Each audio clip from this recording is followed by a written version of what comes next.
Welcome back, babes! I'm so excited. And you want to know why? Because I have wine. Welcome back to the Wind Up Women podcast, babe. I am just so friggin' stoked that it is February. And guess what? No more dry January. I'm done that. Even though, guys, I do always suggest you try just going sober for at least a month. It was really eye-opening to see the habits I created and how I don't really need to have a glass of wine every night, even though it's great, but still.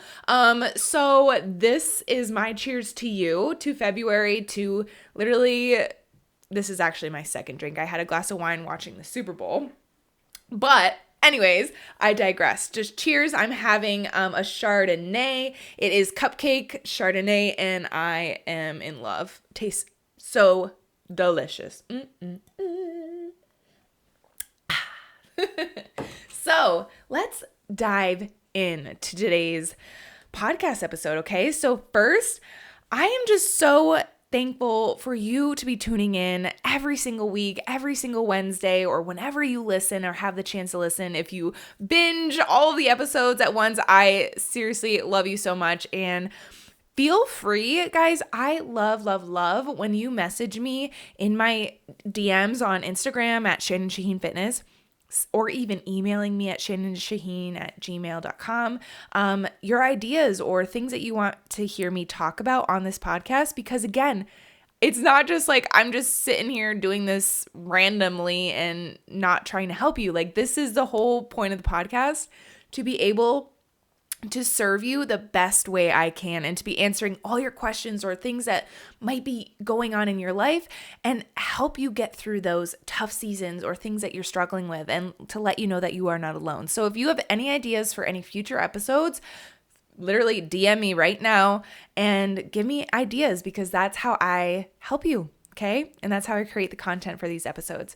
So today's episode is going to be all about, kind of toxic relationships and how to separate yourself from anyone that is literally that vampire in your life that is sucking the life out of you, sucking the energy, the positivity out of you, and how you can get away from that relationship. But before we dive into today's content, of course, I'm going to do the reviewer of the week. And don't forget to leave a review. All you have to do, it's so freaking easy. I know you guys are so busy, but it's so easy to leave a review. Just scroll all the way down and to this podcast page and just click leave a review and write one. You can leave however many stars you like, and whatever review. It doesn't have to be long. It can be short and sweet. It just helps get this podcast out there into more hands of women who might need to hear this message today. So I totally appreciate everyone who takes the time to leave a review. So let's dive in. Okay, so the reviewer of the week, it was Apriola. I think that's how you say it, but she said, "Your perspective is refreshing," smiley face. And I love how short and sweet it is. And it's so nice to know that my way of speaking and my way of kind of explaining things is refreshing to you and helps you get through maybe some things that you might resonate with, or maybe you're struggling with, and I can help you get through that tough time. So thank you so much for leaving a review, girl. I totally appreciate you. But my friends, I'm going to give you a little life update. I'm going to California on Wednesday. So when you're listening to this podcast, I will be on a plane to California, and it's actually for my online health business. So if you don't know already, I'm an online health and fitness mentor. So I basically help people get healthy and fit through my online tools, using online workouts, nutrition plans, accountability groups, all of the things. So I got invited to the New Leader Conference in California, where there's only 400 people going, which is such an intimate type group. So I'm going to be learning a lot, sharing a lot. So if you want to follow along and maybe learn a little bit more about how you could be an online health and fitness mentor as well, I am opening up spots for our mentorship. So if you want to claim one of those spots and become like a business owner online, being a health coach, then I am inviting you over to my Instagram page, Shannon Shaheen Fitness, and then at Team Rise Lifestyle as well. So you can kind of see the backstage look of what coaching is and see if it's something for you, because I am looking for literally that rock star girl who wants a side hustle, who wants to literally hustle and change lives. So if that is you, head on over to my page and you will see all the information on there. And I'm also giving away free workouts and meal plans, so you don't want to miss out. Who doesn't like free? All right, content time. Today, I am talking about how to separate yourself from toxic relationships. This could be friendships, it could be family, it could be significant others, it could be coworkers, it could be literally anyone that is in your life that is making you feel less than. First, you have to identify, is this person sucking the life out of you? Is this person toxic to you? Are they poison in your life? And are you being triggered? Like, are you being triggered by that person? So this is the difference I want you to be before we dive in. You could be being triggered by someone, but that doesn't mean that they're toxic for you, right? So let's kind of dive into that first so you know who is actually toxic or who is actually triggering you. So I'm going to give you an example. So sometime in college, like, I was triggered by some girls that I was around because they were so confident. They were so proud of their bodies. They were friends with everyone. They just were like this magnet, and they just repelled joy and like shined light on everyone. They walked in the room and everyone turned their heads and looked at them, right? And those girls triggered me. Why? Because they were mirroring back my biggest desires or insecurities of myself. Like, I was so insecure. I was not confident. I was struggling with eating disorders. I hated my body. I had such bad body image, and they were the opposite of that. They were what I wanted. So they were triggering me, right? That it's not that they were toxic to me. They were just triggering me. And that just means that if you are triggered by someone, you need to figure out why they're triggering you and see how you can work on that trigger. If they're triggering you because they're confident, how can you improve your confidence? If they're triggering you because they're like so like in love with their body and they're just so like working it and they're not ashamed, they can actually look in the mirror and not hate themselves, then you need to learn how to work on that body image issues that you are struggling with, right? So that's not what I'm talking about today.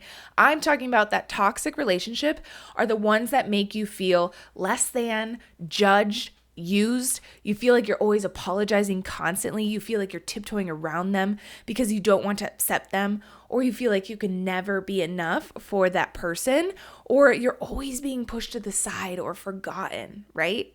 You're always reaching out to them. You're always texting them and calling them, but they never are reaching out or texting or calling you, right?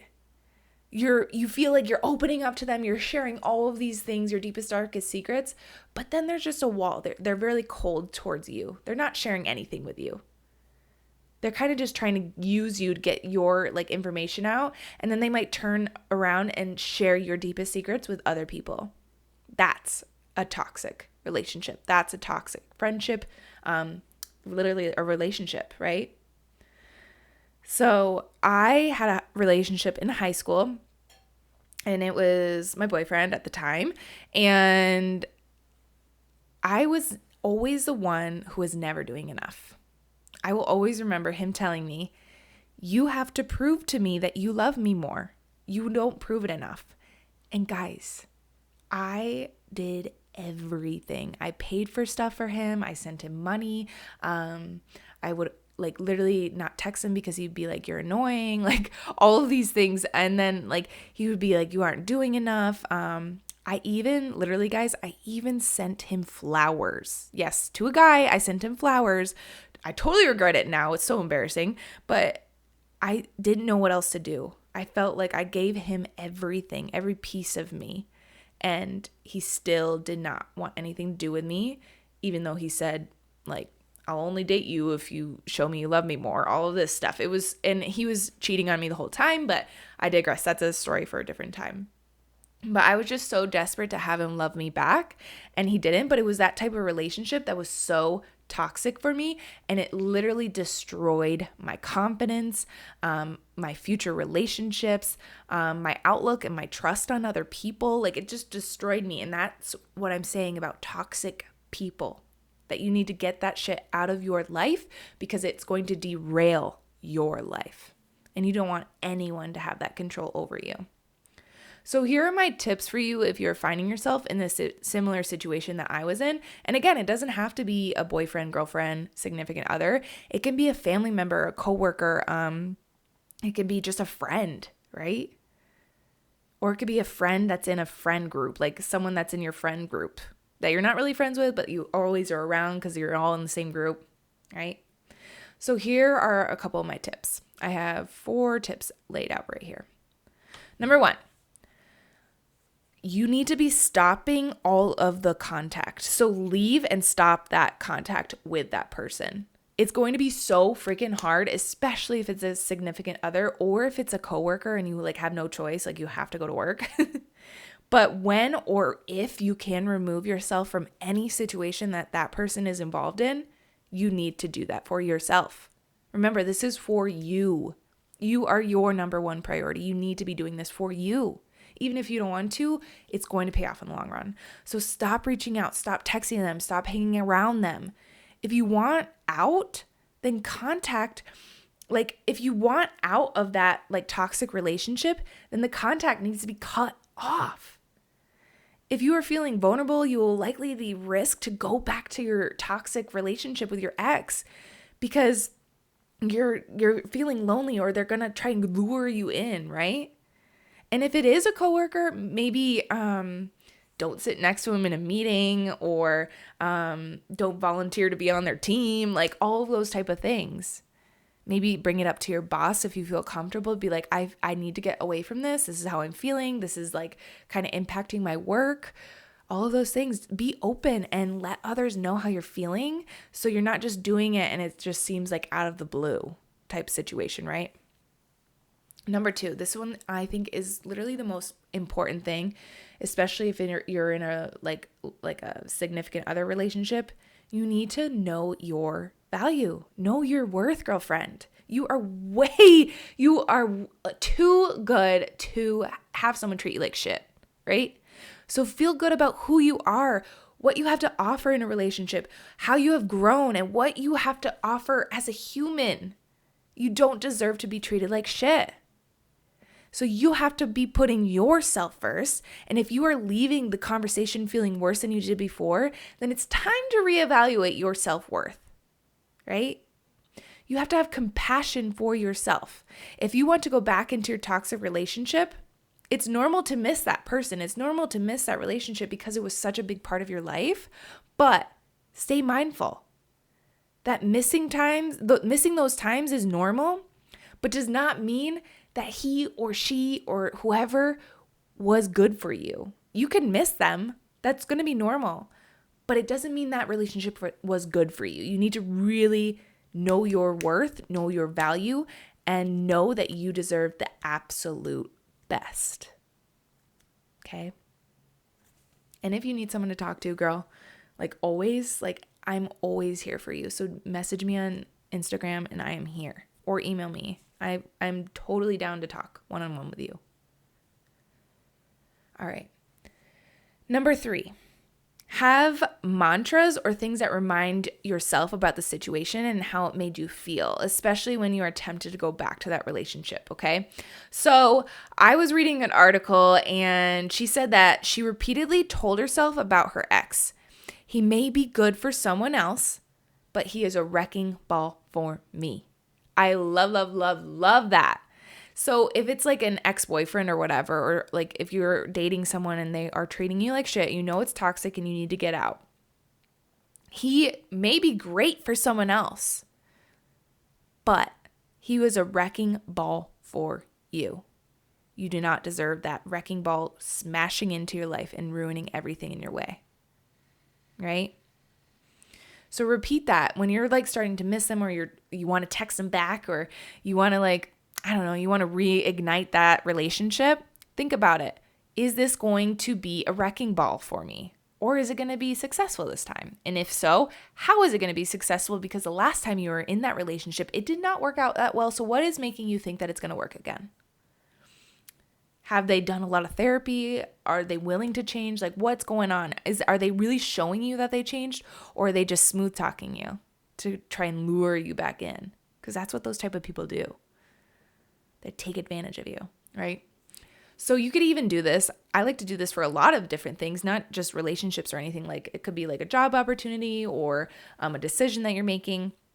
Do pros and cons list of how that person made you feel, what happened, and most likely like your cons will outweigh your pros, right? So all the good things that they've done and then all the bad things that they've done, and then really compare. Usually if you are in a toxic relationship with someone, that cons list is freaking long. It is long, and the cons list and the pros list actually, honestly, it's like you're digging for things. It's like, well, he did put the toilet seat down that one time. Like, like seriously, you have to be looking at this kind of like from an outside perspective. Like if that person was treating your mom, your dad, your sister, your brother, your cousin, your loved ones that way, would you stand up for that? Hell freaking no. You'd be like, get that person out of your life, girl. Get him out. So why are you putting up with it yourself? So make those pros and cons lists.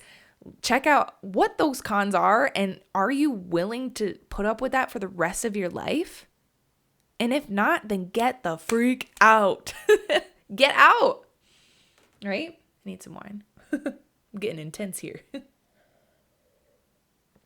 All right. So accountability. This is the last tip. Accountability. Tell your family or your friends or loved ones how you're feeling and that you need support during this time. If they love you, they will have your back and support you, especially when you're at a time of where you're like missing them, right? So they'll have your back and help you when you start to miss that person, or you're struggling, or you want to text them back, or you want to go on another date with them, or like you're just struggling. You feel like you just want to go back to that person. Have that support system that's going to be like, dude, remember when that happened? Do you want it to happen again? No way. And they'll kind of like bring you back to reality, right? Okay.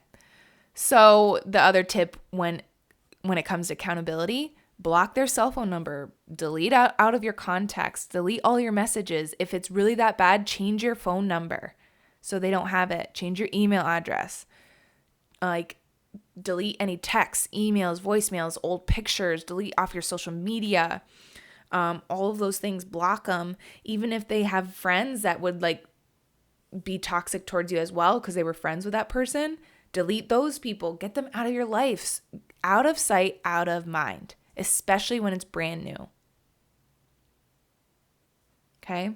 That will definitely help, because if you're like looking at your old texts all the time where he was sweet, maybe like for 5 seconds, you're going to miss them, right? And so just get rid of all of that, like evidence kind of. Get rid of the pictures, get rid of the texts, the emails, the voicemails, Facebook, Instagram, Snapchat, all of the things that could connect you in any way.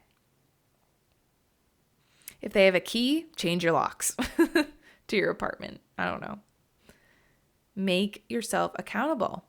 Do it for you, girlfriend. You are so worth it. All right. So this is a short and sweet episode. So I just kind of wanted to keep it short. I can expand on this if you want me to. So just feel free to DM me, screenshot this episode, give me your biggest takeaways or something that you want me to expand on, because I could go on forever about this topic. But I just kind of gave you like 4 simple tips that you could take today in case you're finding yourself in a toxic relationship. So if this episode resonated with you, scroll down and leave a review and subscribe. So each review literally means the absolute world to me, and it helps get this podcast in the hands of more women who might need to hear this today, who might be stuck in that toxic relationship, right? So if you feel called, screenshot this episode and tag me with your biggest takeaways on your Instagram stories. I love hearing from you. I love hearing new episode ideas that you want me to cover. Like, for example, today, this was 3 people messaged me asking for this. So I was like, I need to do it. I need to do it because I'm making this podcast to serve you the best way I can. And if this is what you want me to talk about, I'm going to talk about it. Because I have struggled with toxic relationships. That's with friends, and that's also with relationships, like intimate relationships. And it's messed me up. And I've had to do a lot of deconstructing of that old way of thinking because it really put me in bad spots. So I do not want you to be in that spot either, girlfriend. So I love hearing from you and getting any recommendations on more episodes. And girl, just like I always say, thank you for listening today, and go pour yourself a glass of wine. I'm cheersing to you right now because I always say it's never good to keep things bottled up. I will see you next week, babe. Bye.